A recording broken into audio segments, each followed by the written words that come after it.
तत्र तत्र तत्र हरि प्रत्युद्यातार्हणः सायं भेजे दिशं पश्चात् वविष्ठो गाङ्गतस्तदा तत्र तत्र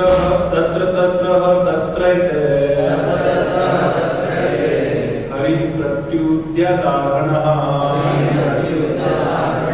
सायं भेजे दिशं पश्चात् वविष्ठो गाङ्गतस्तदा तत्र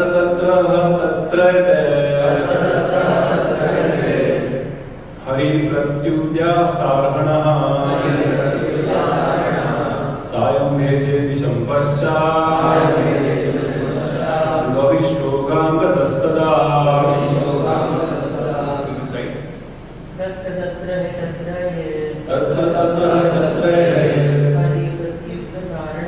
हरि प्रत्युद्यातार्हणः सायं भेजे दिशं पश्चात् वविष्ठो गाङ्गतस्तदा। और कुछ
विभिन्न स्थानों में ऐसी घटना घटी तत्र स्थानीय निवासियों द्वारा हरि श्री भगवान प्रत्युद्यातार्हणः भेंटे तथा पूजा सम्मान अर्पित किया जाकर सायं शाम भेजे आने पर दिशा पश्चात पश्चिमी गविष्ठः आकाश में सूर्य गाम समुद्र को गतः चला गया तथा उस समय। अनुवाद और तात्पर्य कृष्ण कृपामूर्ति भाई शरणानंद भक्तिवेदांत स्वामी प्रभुपाद द्वारा श्री प्रभुपाद की। अनुवाद। इन प्रांतों से होकर यात्रा करते समय उनका स्वागत किया गया, पूजा की गई और उन्हें विविध भेंटें प्रदान की गई। संध्या समय सभी स्थानों में संध्याकालीन अनुष्ठान कृत्य करने हेतु श्री भगवान अपनी यात्रा स्थगित करते। सूर्यास्त के बाद नियमित रूप से ऐसा किया जाता। पीछे दोहराइए। इन प्रांतों से होकर यात्रा करते समय उनका स्वागत किया गया, पूजा की गई और उन्हें विविध भेंटें प्रदान की गई। संध्या समय सभी स्थानों में संध्याकालीन अनुष्ठान कृत्य करने हेतु श्री भगवान अपनी यात्रा स्थगित करते। सूर्यास्त के बाद नियमित रूप से ऐसा किया जाता। तात्पर्य यहाँ यह बतलाया है कि जब श्री भगवान यात्रा पर थे तब वे नियमित रूप से धार्मिक नियमों का पालन करते रहे। ऐसे कुछ दार्शनिक अनुमान है कि श्री भगवान भी सकाम कर्मों को करने हेतु बाध्य है, लेकिन वास्तव में बात ऐसी नहीं है। वे किसी अच्छे या बुरे कर्म पर आश्रित नहीं है, क्योंकि श्री भगवान परम पूर्ण है। अतः वे जो भी करते हैं वह सबके कल्याण के लिए होता है। किंतु जब वे पृथ्वी पर अवतरित होते हैं तब वे भक्तों की रक्षा के लिए तथा अपवित्र भक्तों के विनाश के लिए कर्म करते हैं। यद्यपि उनके लिए कुछ भी करना अनिवार्य नहीं है, किंतु वे सब कुछ करते हैं जिससे अन्य लोग उनका अनुगमन कर सके। वास्तविक उपदेश की विधि यही है, मनुष्य को चाहिए कि स्वयं उचित कर्म करे और अन्य व्यक्तियों को भी यह बड़ी शिक्षा दे, अन्यथा उसका अंधानुगमन कोई नहीं करेगा। वे स्वयं कर्म फलों के दाता हैं, वे आत्माराम हैं, फिर भी वे हमें शिक्षा देने हेतु शास्त्रों के अनुसार कर्म करते हैं। यदि वे ऐसा न करें तो सामान्य मनुष्य कुमार्ग पर चले जाएंगे, लेकिन आगे चलकर उन्नत अवस्था में जब मनुष्य श्री भगवान की दिव्य प्रकृति को समझ पाता है तब वह उनकी नकल करने का प्रयास नहीं करता। यह संभव नहीं है। मानव समाज में श्री भगवान वही करते हैं जो सबका कर्तव्य होता है, लेकिन कभी कभी वे ऐसे महान कर्म करते हैं जो जीव द्वारा अनुकरणीय नहीं होता। यहाँ पर लिखे अनुसार उनके संध्यावंदन कार्य का पालन हर जीव को करना चाहिए, लेकिन उनके द्वारा गोवर्धन को उठाया जाना या गोपियों के साथ उनका रास का अनुकरण कर पाना संभव नहीं है। कोई सूर्य का अनुकरण नहीं कर सकता, क्योंकि वह गंदे स्थान के भी जल का शोषण कर लेता है। सर्वशक्तिमान ऐसा कुछ कर भी सकता है जो सबके लिए कल्याणप्रद हो, लेकिन यदि हम उनकी नकल करने लगे तो हम अनंत कठिनाई में पड़ जाएंगे। अतएव सभी कर्मों में एक अनुभवी मार्गदर्शक की अर्थात गुरु की राय लेनी चाहिए, जो भगवत कृपा के प्रत्यक्ष रूप है। इस प्रकार निश्चित रूप से प्रगति हो सकेगी। ओम ज्ञानतिमिरान्धस्य ज्ञानाञ्जनशलाकया चक्षुरुन्मिलितं तस्मै श्रीगुरवे नमः। श्रीचैतन्यमनोभीष्टं स्थापितं येन भूतले स्वयं रूपा कदा मह्यं ददाति स्वपदान्तिकं।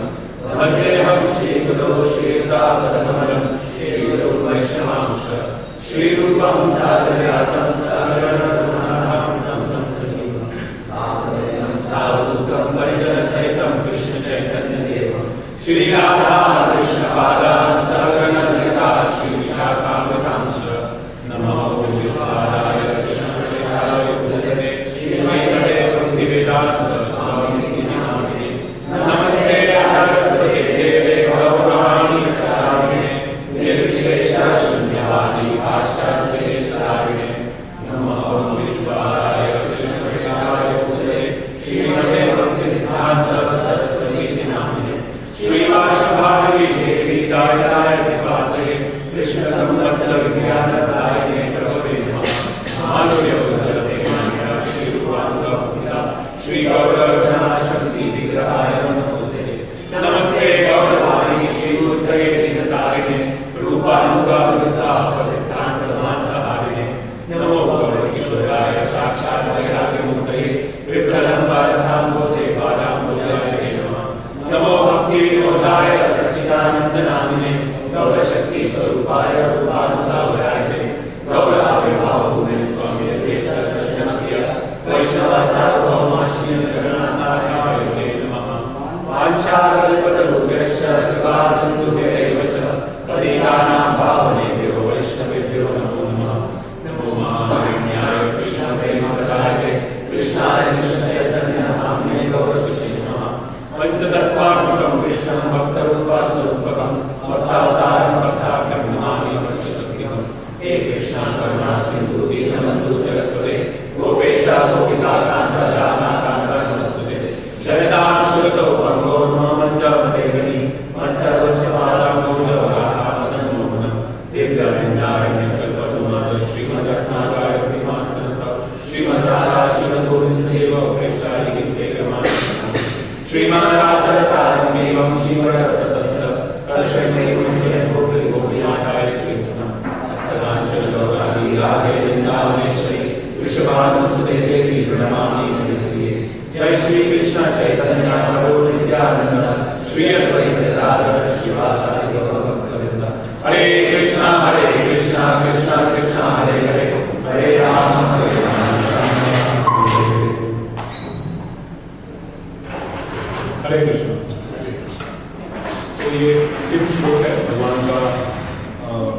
द्वारका में प्रस्थान का जो हम अध्याय पढ़ रहे हैं, तो इसके पहले हमने देखा कैसे हस्तिनापुर की स्त्रियाँ जो है भगवान का गुणगान करती हैं, फिर भगवान वहाँ से प्रस्थान के लिए निकलते हैं और बहुत सारे श्लोक है उसमें कि बताया गया है कि अलग अलग स्तुतियाँ भगवान की गई। अब इस जो श्लोक हमने देखे 33 से लेकर 36 तक, तो उसमें सबसे पहले 33 श्लोक में भगवान कह रहे हैं कि भगवान जब भी प्रस्थान करने चालू किए अपने रथ पर आरूढ़ होकर, तो पांडव जो है वो क्या किए, उन्होंने भगवान को सी ऑफ किया।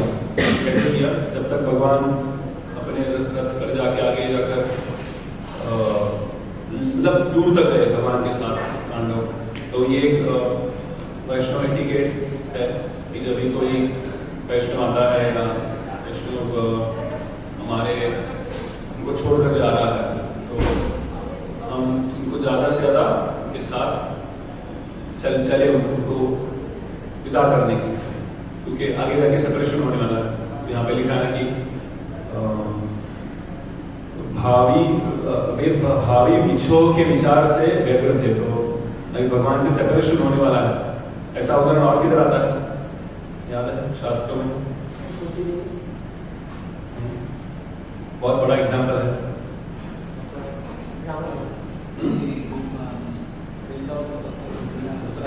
और यस, भगवान राम जब भी वनवास जाते हैं अयोध्या छोड़कर, तो सब अयोध्यावासी क्या करते हैं, भगवान के राम के रथ के साथ पीछे भी चलते हैं। उनको इच्छा ही नहीं होती अयोध्या में रहने की। अगर भगवान अयोध्या में नहीं है, वो सोचते हैं कि तो रह के मतलब क्या अभी, जहाँ पे राम जाएंगे वो हमारे लिए अयोध्या है, तो वो उनके साथ प्रस्थान करते हैं। फिर रात के समय भगवान क्या करते हैं, सब लोग सोए रहते हैं, तो फिर अपने साथी को बोलते हैं कि रथ को बढ़ाओ, और रात के समय पे प्रस्थान करते हैं।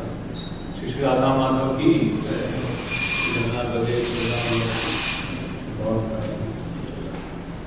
सो ये अभी अयोध्यावासी हो या पांडव हो, ये फॉर्मेलिटी के लिए नहीं कर रहे हैं, लेकिन से बोला गया औपचारिकता है कि वैष्णव जा रहे हैं, भगवान छोड़कर जा रहे हैं, तो चलो उनके तक थोड़ा थोड़ा आगे जाके आए इसके लिए नहीं कर रहे।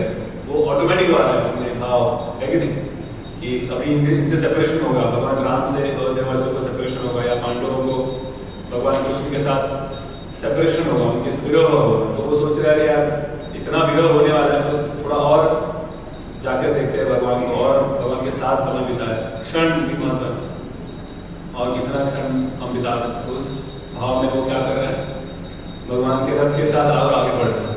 बट भगवान खाली उनको आज्ञा देते हैं कि अभी समय हो गया, कि मुझे भी प्रस्थान करना है, तो आप भी क्या करो, वापस हस्तिनापुर चले जाओ। तो ये हमारे लिए भी एक शिक्षा है, जब भी हम ऐसा कोई वैष्णव जा रहा है या हमको सेपरेशन हो रहा है, तो हम लोग वो विरोध नहीं होना चाहिए, इसका भी ये वैष्णव का भी अवसर हमको नहीं मिलेगा। हम उस भाव में और वैष्णव के साथ ज़्यादा से ज़्यादा समय बिताने का हमें प्रयास करना चाहिए। आगे जाके नेक्स्ट श्लोक में भगवान कह रहे हैं, प्रभुपाद कह रहे हैं कि ये थोड़ा टेक्निकल वर्ड्स यहाँ बताया गया, कौन से प्रांत से भगवान गुजरे जब भी वो हस्तिनापुर से निकले। हस्तिनापुर कहाँ पे है? दिल्ली के पास, दिल्ली से निकले और द्वारका में आए। तो अगर हम अभी देखते हैं तो दिल्ली से द्वारका के प्रभुपाद लिखते हैं तात्पर्य में कि करंट स्टेट्स के नाम लिखते हैं, दिल्ली, पंजाब, राजस्थान, मध्य प्रदेश, सौराष्ट्र, उत्तर गुजरात से होकर यात्रा करते हुए अंत में अपने राज्य द्वारका पहुंचे। और उसका वर्णन अलग अलग वर्ड्स में किया गया है, जैसे तभी थोड़ी नेम प्लेसेस के नेम सेम नहीं रहने वाले, चेंज होते रहते हैं, लेकिन इतने बार पॉलिटिशियंस नाम चेंज करते हैं। तो 5 साल पहले जो कुछ प्रांत का नाम था वो भी चेंज हो गया। गुजरात नहीं था, मध्य प्रदेश नहीं था, तो अलग अलग नाम यहाँ पे लिखे हुए हैं, कुंजांगल, पांचाल, शूरसेन, ब्रह्मावर्त, कुरुक्षेत्र, मत्स्या, सारस्वता। ठीक है, तो अभी हम उसको अगर हमारे जी मैप पे देखने का प्रयास करेंगे तो नहीं दिखेंगे हमको उनको लगेगा कि ये स्थान एग्जिस्ट नहीं करते। तो इसलिए प्रभुपाद लिख रहे हैं, प्रभुपाद का ये सेंटेंस बहुत अच्छा है। प्रभुपाद लिखते हैं कि भू विशेषज्ञों का यह सिद्धांत कि मरुस्थल हाल ही में विकसित हुआ। मरुस्थल मतलब डेजर्ट। तो कह रहे हैं कि जो जियोलॉजिस्ट है वो कह रहे हैं कि डेजर्ट अभी डेवलप हुआ है। तो कह रहे हैं ये सही नहीं है, बिकॉज भागवत में उसका वर्णन आया कि मरुस्थल तभी भी था, डेजर्ट तभी 5000 साल से पूरा था। श्रीमद् भागवतम के कथन से पुष्ट नहीं होता। हम इस विषय को, प्रभुपाद कह रहे हैं, वेरी वंडरफुल लाइन, हम इस विषय को भूगर्भ विज्ञानियों द्वारा खोजे जाने हेतु छोड़ देते हैं, क्योंकि परिवर्तनशील ब्रह्मांड में भूगर्भीय विकास की विभिन्न अवस्थाएं होती हैं। तो प्रभुपाद कह रहे हैं मटेरियल वर्ल्ड है, मटेरियल वर्ल्ड में एक चीज कांस्टेंट है। क्या कांस्टेंट है? Change is constant. मतलब क्या कि बदलाव आने ही वाला है। हमारे शरीर में बदलाव आएगा, हर स्थिति में, हर परिस्थिति में बदलाव आएगा। ठीक है, 6 स्टेजेस है मटेरियल बॉडी के या मटेरियल अवस्था के, तो चेंज होने ही वाला है। तो एक्सपेक्ट मत करो 5000 साल पर एक प्रांत को सेम ना, वो प्रांत अभी भी सेम ऐसे ही दिखेगा या उसका नाम अभी भी वही, ये गारंटी नहीं है। भिवंडी 20 साल पहले भी ऐसा था नहीं था, अलग था। तो 20 साल पहले की बात करें तो 5-7 साल में कितना चेंज हुआ है। तो इसलिए प्रभुपाद कहते हैं कि इसमें हमको इच्छा नहीं है, ये कुछ हमको भक्ति में पूरक नहीं है। ये प्रांत का नाम ऐसा ही क्यों है, या ये चेंज नहीं हुआ, ये प्रांत इधर अभी नहीं एग्जिस्ट करता, तो भागवत में गलत दिया गया। ये सब जो प्रभुपाद कह रहे हैं कि ये व्याख्याकार है, ये जो भी बोलते हैं कि कुरुक्षेत्र एग्जिस्ट नहीं करता, ये सब स्थान दिए गए एग्जिस्ट नहीं करते। प्रभुपाद कहते हैं इससे हमें कुछ लेना देना नहीं है। प्रभुपाद बाद में लिख रहे हैं कि हमें प्रसन्नता है कि श्री भगवान पूर्व प्रांत से अपने निजी प्रांत वार्तालाप पहुंच गए। तो हम ये विषय जो है, जो ये चर्चा का विषय, स्थान बराबर नहीं है, या यमुना के ये साइड पे मथुरा था, अब ये साइड पे हो गया, गलत है, ये सब डिस्कशन क्या है, फ्रूटफुल नहीं है प्रभुपाद कह रहे हैं। ठीक है, ये सब हम छोड़ देते किसके ऊपर, ये सब विशेषज्ञ या भूगर्भ हो गए उनके लिए सब छोड़ देते हैं। तो लोग डिस्कशन करते तो हमें क्या देखना है कि भगवान ने हस्तिनापुर छोड़कर भगवान द्वारका धाम पहुंच गए। तो भगवान की लीला में ज्यादा रहस्य है, ज्यादा स्वारस्य है कि वो जानना है। तो इस तरीके से प्रभुपाद बताना चाहते हैं कि द फैक्ट्स ऑफ मैटर, हम लोग जब भी फैक्ट्स के ऊपर क्वेश्चन करते हैं, ठीक है, कि महाभारत में इतने लोग थे तो उतने लोग मरे तो उनकी फिर बॉडी कहाँ पे गई, लोग बड़े क्वेश्चन पूछते हैं। इतने लोग मरे तो फिर इतने लोग मौजूद कैसे थे, इतना उसका लोगों का जनगणना था, ये सब ये फैक्ट्स के बारे में हम चर्चा करेंगे तो हमारे भक्ति के लिए कुछ पूरक नहीं उसमें। फैक्ट्स के बारे में चर्चा करेंगे। कोई 100 अभी अश्वत्थामा जिंदा है क्या, यूट्यूब पे वीडियोज आते हैं तो ये जानकर अश्वत्थामा जिंदा है क्या जानकर हम क्या करेंगे, कुछ करने वाले। सो बेटर है कि हमें शास्त्र में दिया गया कि भगवान के जो गुणगान है उसके बारे में चिंता करें। हाँ, शास्त्र में दिया गया कि अश्वत्थामा को शाप मिला था कि जिंदा रहेगा, हनुमान जी अपनी चिरंजीवी है, सब लिखा गया। तो हम एक्सेप्ट करना चाहिए। उसके बारे में चिंता कर नहीं दिख नहीं रहा हमें, अभी प्रूव नहीं हो रहा है, ये हर चीज हमारे आंखों से प्रूव नहीं हो सकती, ठीक है ना। तो ये प्रभुपाद बताना चाहते हैं कि उसमें हमें स्वारस्य नहीं लेना चाहिए। ये सब प्रांतों के बारे में डिस्कशन करो, फिर प्रांत एक्सिस्ट नहीं करते अभी, बराबर। उससे जैसे हम कुरुक्षेत्र में जाते हैं, गए थे लास्ट 2 साल पहले, तो वहाँ पे सब चीज़ें है, ज्योति सागर जगह है जहाँ पे गीता एक्चुअली बताई गई थी बैटर ट्री पर। अभी आप जाके देखोगे तो बैटर ट्री दिखेगा ही नहीं आपको, क्योंकि वो क्या हो गया, अभी सिटी बन गया। तो लगेगा अरे इधर रणभूमि कैसे हो सकता है, सिटी बन गया, अभी लोग रहते हैं वहाँ पे, बिल्डिंग्स है, घर है लोगों के। तो हम कहेंगे अरे कुरुक्षेत्र है ही नहीं, तो ये मानना गलत हो जाएगा। वैसे हस्तिनापुर हो गया, हस्तिनापुर में महल था पांडवों का, कुरुवंश था, कोई महल उधर है नहीं, तो हम कह सकते हैं कि अब हस्तिनापुर राजधानी नहीं, क्योंकि बदलाव होने वाला है लोग कहते हैं। तो इससे बेटर है कि इसके ऊपर चर्चा ना कर वो हस्तिनापुर में या कुरुक्षेत्र भगवान ने क्या लीला है कि इसके ऊपर हम ज्यादा जोर दे सकते हैं, ज्यादा उसके बारे में चर्चा कर सकते हैं। और फाइनली जो श्लोक है ये थोड़ा इंपॉर्टेंट श्लोक है, इसमें प्रभुपाद बहुत अच्छे से तात्पर्य लिखते हैं जो हमने पढ़ा और हमने डिसाइड किया उसका। अनुवाद। इसमें भगवान कह रहे हैं, प्रभुपाद कह रहे हैं कि जब भी भगवान ने ये प्रस्थान किया या उनकी यात्रा की हस्तिनापुर से लेकर द्वारका तक यात्रा की, तो उन्होंने कुछ अनुष्ठान किए संध्या वंदन के, या शाम को अपना जो यात्रा था वो रोकते थे, तो संध्या वंदन करते थे, और हर शाम को ऐसे होता था। तो प्रभुपाद तात्पर्य में लिखते हैं कि एक्चुअली भगवान को क्या है, ये सब करना अनिवार्य नहीं है, बट भगवान कर रहे हैं, क्योंकि भगवान गीता में कहते हैं 3रा अध्याय, कौन सा श्लोक, 21वां श्लोक, भगवान कहते हैं यद यद आचरति श्रेष्ठा तत् तत् एवेतरो जना स यत् प्रमाणं कुरुते लोकोस्तद अनुवर्तते। भगवान कहते हैं कि जो श्रेष्ठ व्यक्ति जो कार्य करता है, एक सामान्य जन उसको फॉलो करता है। उसके आगे के श्लोक में भगवान कहते हैं कि एक्चुअली मेरे लिए कुछ कर्म नहीं है करने के लिए, अनिवार्य नहीं हूँ, बट अगर मैं ही मेरे कर्म नहीं करूँगा तो क्या होगा, क्योंकि अगर मैं एक एग्जाम्पल सेट कर रहा हूँ, नहीं मेरे कार्य नहीं किए, जैसे भगवान ने अपने फैमिली लाइफ में भगवान की 16,108 पत्नियां थी, वो फैमिली लाइफ में 16,108 पत्नियों के लिए 16,108 महल बनवाए, ठीक है, 16,108 महिलाओं अपनी वाइफ के साथ समय बिताया, वहाँ पे यज्ञ किए, जैसे हम भागवत में पढ़ते हैं, इसके आगे के 10वें स्कंद में 87 चैप्टर में आता है वर्णन कि नारद मुनि जब भी मिलने गए भगवान को, तो नारद मुनि देख रहे हैं हर एक महल में भगवान क्या कर रहे हैं। किसी महल में भगवान अपने पत्नी के साथ बैठकर चर्चा कर रहे हैं, किसी में यज्ञ कर रहे हैं, किसी में दान दे रहे हैं, किसी में भोजन कर रहे हैं। तो ये सब जो उनकी एक गृहस्थ लाइफ की जो पूरी कर्तव्य थे भगवान पार कर रहे हैं। तो ये भगवान क्यों कर रहे थे, भगवान कह रहे हैं कि मेरे को अनिवार्य नहीं है सब करना, बट मैं कर रहा हूँ बिकॉज मैं अगर एक एग्जाम्पल सेट करूंगा तो लोग मुझे फॉलो करेंगे।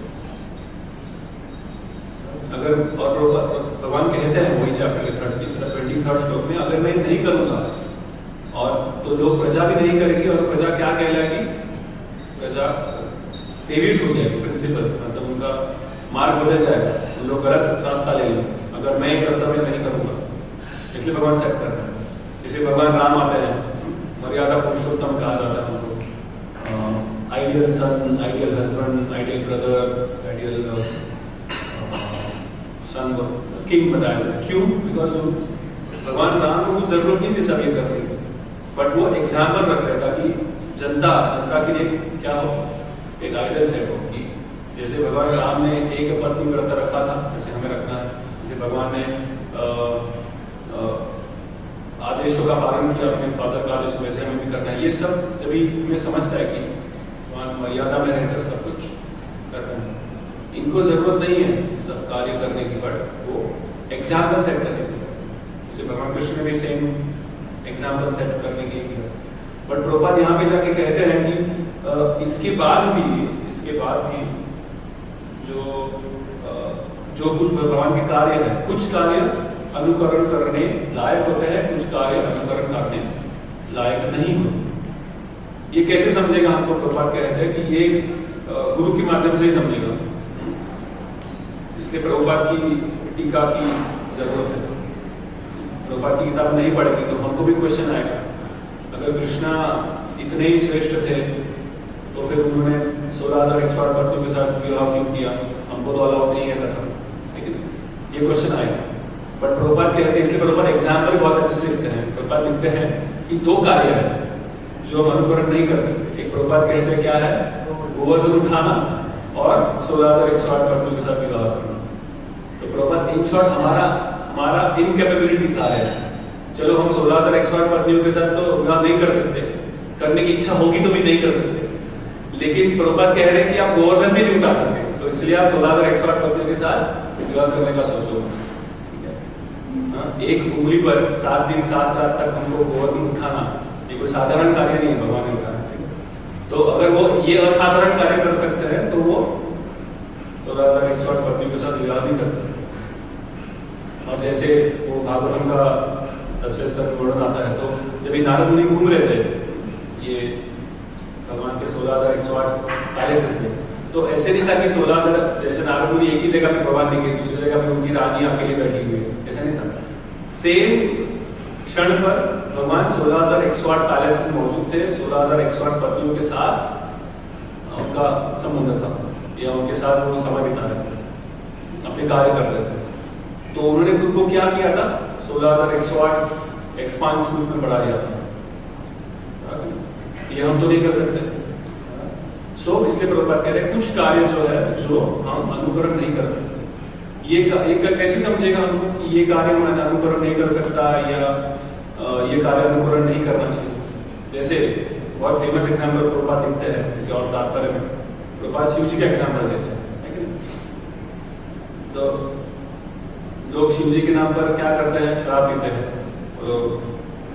वो भी तो नशा करते हैं।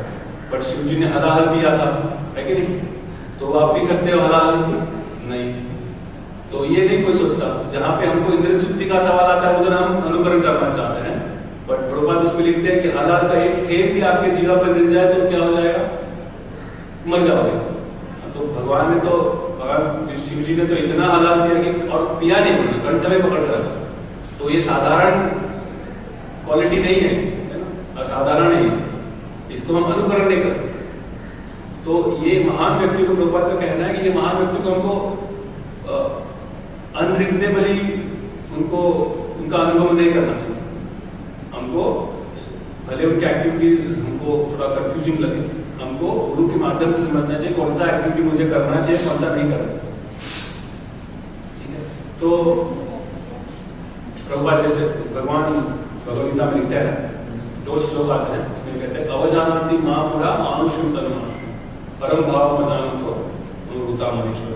कि मैं क्या अवजानन्ति मां मूढ़ा मानुषं तनु, मूढ़ लोग है वो मैं जब इस धरती पर प्रकट होता हूँ या अवतार देता हूँ तो वो क्या समझता है कि ये मनुष्य रूप में आया है, इसलिए वो अनुकरण करना चाहता है। अरे भगवान के भी तो 2 हाथ 2 पाँव, सेम मेरे जैसा ही फीचर दिख रहा है भगवान का,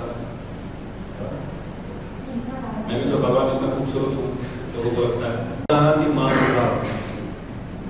और दूसरा आता है कि ये सब समझने के बाद भी भगवान कहते हैं, भगवान का और श्लोक आता है भगवान कहते हैं कि नाहम प्रकाश सर्वस्व योग माया समावता, कि मैं ये जो मेरे एक्टिविटीज है ना ये कैसे है देखो। और एक श्लोक में कहते हैं कि मेरे एक्टिविटीज कैसे है, जन्म कर्म च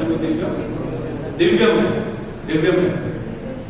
लेकिन वो कहते हैं कि ये मैं नाहम प्रकाश सर्वस्व योग माया समावता, मेरी योग माया के कारण ये लोगों को समझता नहीं है कि मेरे ये जो एक्टिविटीज है ये दिव्य है।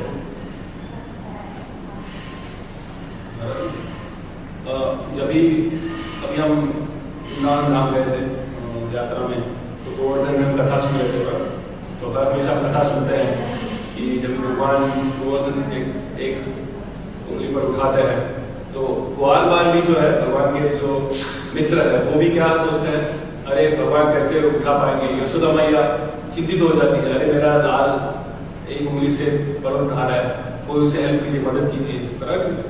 फिर मधुमंगल और उसके सखा सब अपनी कट्टी लेके आते हैं और कट्टी से गोवर्धन को सपोर्ट देते हैं और कहते हैं कि कृष्ण तुम डटे रहना, हम पकड़े, हम सपोर्ट में आपके। फिर भगवान कृष्ण क्या करते हैं, थोड़ा सा वो उंगली से गोवर्धन को हिला देते हैं, उनकी सबकी कट्टियां टूट जाती है।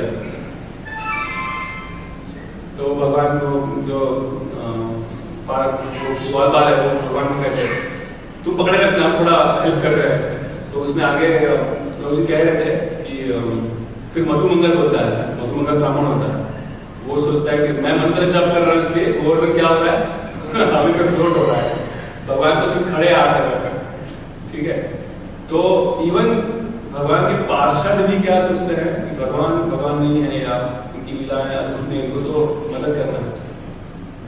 हम क्या सोचते हैं, हमारा विचार क्या है, हम सोचते हैं भगवान भी हम भी भगवान जैसे कर सकते हैं। एक जनरल लोगों का विचारधारा है, भक्तों का नहीं है, बट लोगों का विचारधारा ऐसे होता है कि why only Krishna, why not me, वो ही क्यों एंजॉय कर रहे हैं, मैं क्यों एंजॉय नहीं। सो जब ये अनुकरण का समय आता है तभी प्रभुपाद लिखते हैं यहाँ पे, अगर ऐसा अनुकरण करने का हमने सोचा तो हम अनंत कठिनाई में पड़ जाएंगे। प्रभुपाद लिखते हैं यहाँ पे, लेकिन यदि हम उनकी नकल करने लगे तो हम अनंत कठिनाई में पड़ जाएंगे। तो तो इसलिए प्रभुपाद लिखते हैं कि अतः सभी कार्यों में, सभी कर्मों में एक अनुभवी मार्गदर्शक की अर्थात गुरु की राय लेनी चाहिए। सो इसलिए ये ग्रंथ है हमारे लिए, महाभारत है, भगवद गीता प्रभुपाद ने लिखा हुआ है ताकि हमें समझ सके कि हमारे में और भगवान में क्या अंतर है, हमारा रिश्ता क्या उनके साथ, और हमारा कर्तव्य क्या है उनके प्रति, कि हम अनुकरण ना करें। हाँ, जो एक्टिविटीज उन्होंने लिखे हैं इंस्ट्रक्शन के माध्यम से ऐसा करें वो हमको जरूर करना चाहिए। ये हमको गुरु के माध्यम से ही समझता है या पुस्तकों के माध्यम से समझता है और इंस्ट्रक्शन से समझता है, चर्चा करने पर समझता है, क्वेश्चन पूछने पर समझता है।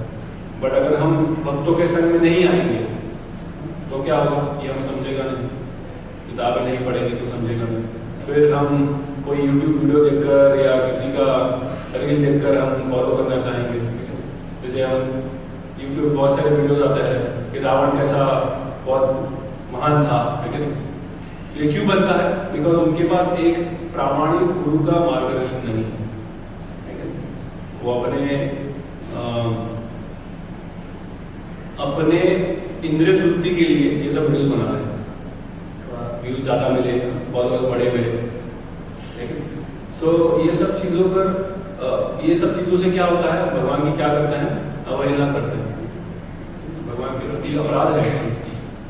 ये सब भगवान को मनुष्य रूप में मानना या भगवान को माया का प्रोडक्ट समझना। माया में लोग क्या समझते हैं कि भगवान एक माया का प्रोडक्ट है, भगवान भी जब भी आए वो माया के अधीन थे, ऐसा नहीं। तो ये सब भगवान के प्रति अपराध है। तो ये अपराध हमारे से ना हो, इसलिए हमें प्रभुपाद जैसे प्रामाणिक गुरु की आज्ञा में चलना चाहिए और तत्व समझना चाहिए। एवं यो व्यक्ति तत्वता भगवान कहते हैं। तत्व अगर समझ में आया कि तो भगवान क्या कहते हैं, जन्म कर्म च में देवम एवं यो व्यक्ति तत्वता त्यक्त्वा देहं पुनर्जन्म नहीं मानो, कि वापस फिर इस धरतला इस भूमि पर इस मटेरियल में जन्म नहीं लेना। लेकिन ये जब तक क्लियर नहीं है कि द्वैतवाद, भगवान is supreme, we are, he is विभु, वी आर अणु, he is master, we are servant, ये जब तक पक्का नहीं होगा हमारे फिलॉसफी में, तब तक क्या होगा, भगवत धाम जाने का द्वार खुलना मुश्किल है। इसलिए हमें इसको बहुत अच्छे से समझना चाहिए, अच्छे से भागवतम रेगुलरली पढ़ना चाहिए और इसका लाभ उठाना चाहिए, प्रभुपाद के ग्रंथों का लाभ उठाना चाहिए। अभी हमारा कार्तिक मंथ है, सब आप दीपदान करने आते हैं, भगवान को हम दीपदान ऑफर करते हैं। इसके बाद हमारा कार्तिक के बाद मैराथन चालू होगा, प्रभुपाद का पुस्तक वितरण का मैराथन, तो उसमें हमको सबको सहभाग लेना चाहिए, ज़्यादा से किताब वितरण करना चाहिए, लोगों का, बाहर के लोगों का विचारधारा भगवान के प्रति सही करना है। लेकिन हम सुनते हैं, कभी कोपरेशन करते करते सुनते हैं, तो लोगों का विचारधारा कुछ अलग रहता है, कंसेप्ट क्लियर नहीं है, प्रभुपाद के ग्रंथ उन्होंने टच नहीं किए, पढ़े नहीं है। इसलिए एक तो भगवान के प्रति ईर्ष्या है, भगवान के प्रति द्वेष है, लगता है भगवान की वजह से मेरे जीवन में कठिनाइयाँ हैं, ऐसे सुनने में आता है कि ना, पिता शूट करते लोग ऐसे कहते हैं कि क्या है अभाव, ज्ञान का अभाव, प्रभुपाद के टीचिंग्स का अभाव। भगवान तो कहता है भगवत में समोहम समोहम सर्वभूतेषु न मे द्वेषोऽस्ति न मे। तो मैं तो सबके लिए समान हूँ, मेरे हृदय में किसके लिए भी द्वेष नहीं है, ना किसके लिए प्रेम है, मतलब बट मैं किसकी ज़्यादा स्तुति भी नहीं करता, नहीं ज़्यादा किसका द्वेष करता हूँ। ये भजन भी मांग भक्त्या नहीं है, बट जिसकी जो मेरा भजन करता है वो मेरे लिए डेफिनेटली प्रिय है। सो अगर हम ये समझे, तत्व समझे, ये फिलॉसफी समझे, तो हमें चिंता नहीं होगी कि हम किसी कठिनाई में नहीं पड़ेंगे, किसी को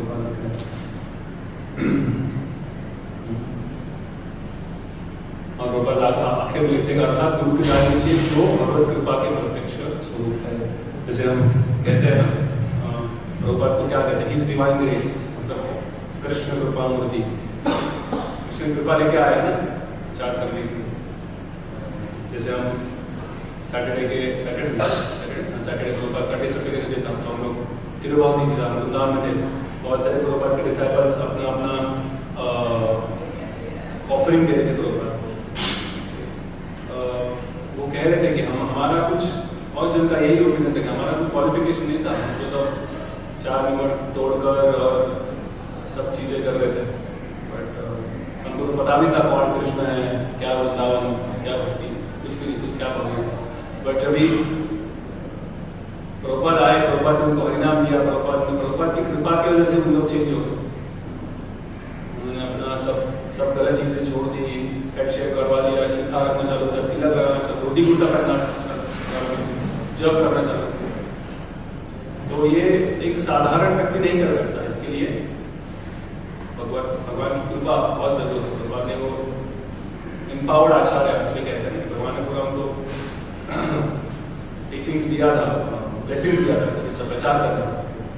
सो ये प्रचार के माध्यम से प्रभुपाद हमें भी टीचिंग्स दे रहे हैं, हमें भी कृपा बरसा रहे हैं। हम अगर सही तरीके से ध्यान अध्ययन करेंगे, सही तरीके से कृपा प्राप्त होने के लिए हमें रेडी होना है। क्या करना चाहिए उसके लिए? प्रभुपाद के इंस्ट्रक्शन फॉलो करना है।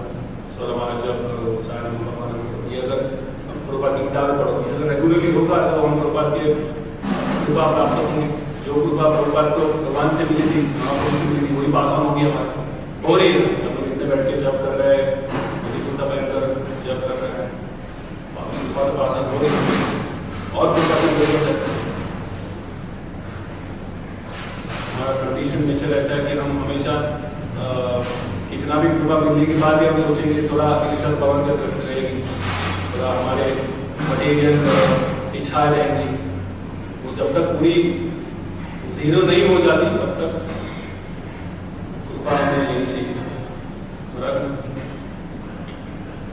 हरे कृष्णा। किसी का कोई प्रश्न इसके ऊपर? इस श्लोक को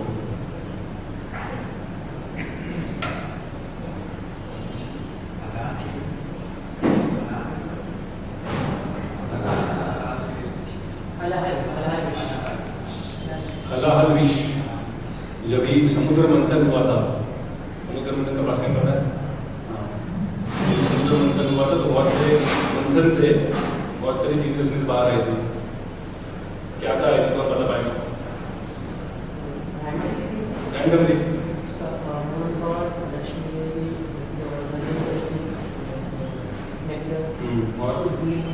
और ऐरावत और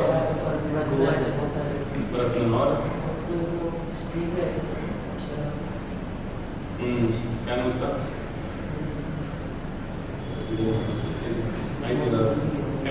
ओके। और हलाल। तो हलाल आया था, तो अभी जब ये हलाल विष था, विष बहुत प्रचुर मात्रा में आया, तो फिर हलाल जब प्रकट हुआ, मतलब उसमें से उत्पन्न हुआ चर्निंग में से, मंथन में से, सब डेमिगॉड्स और डीमंस घबरा गए, अभी क्या करना है इसका, क्योंकि फैल रहा था ना, और उसके सिर्फ सूंघने से ही मृत्यु हो जाती थी। तो करें क्या इसका? सबने फिर शिव जी को आह्वान किया, फिर शिव जी को हलाल दिया नहीं, पान किया और गले पकड़ा रहा, तो भी उनको कुछ नहीं हुआ। इसलिए उनका नाम क्या है? नीलकंठ, क्योंकि हलाल की वजह से उनका कंठ कैसा हो गया? नीला हो।